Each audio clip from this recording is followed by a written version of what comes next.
Barrett Kohler Publishers presents The Hidden History of American Democracy, Rediscovering Humanity's Ancient Way of Living, written by Thom Hartmann, narrated by Pratt. To Dr. Richard Silberstein, Australia, and Rabbi Hillel Zeitlin, Israel, two dear longtime friends and democracy advocates who helped keep me sane through the pandemic. The following epigraphs appear in the book.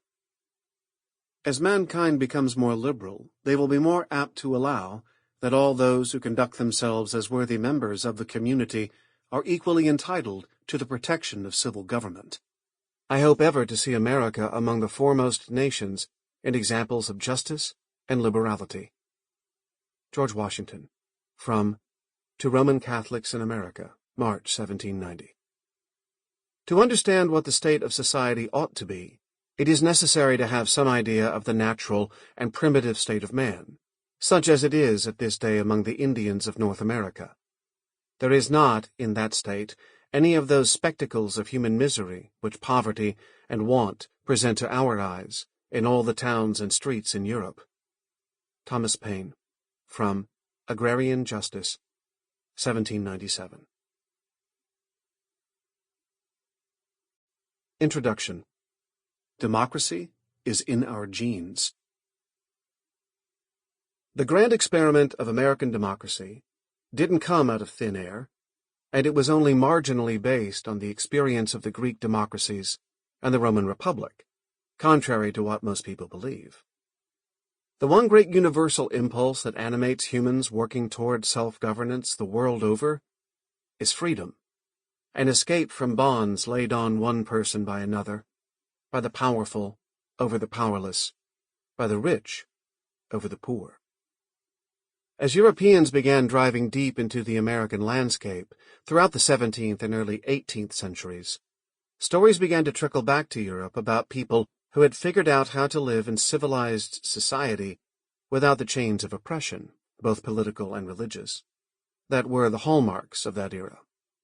Some came from French missionaries to the Indians, others from trappers and traders, and still others from people like Thomas Jefferson's father, Peter, who made maps and traveled in what became the Commonwealth of Virginia for his work.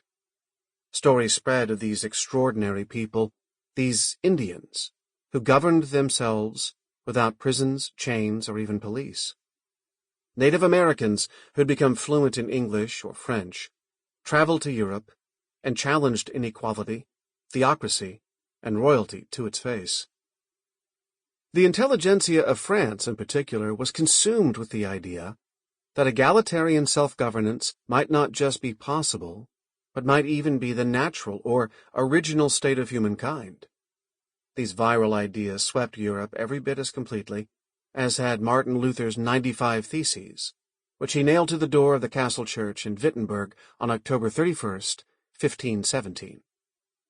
As the philosophers of the European Enlightenment were struck by these novel ideas, contradicting their biblical and historical notions of the evil nature of humankind, the notions of equality and fraternity flowed back across the Atlantic to inflame the minds of 18th-century American colonists.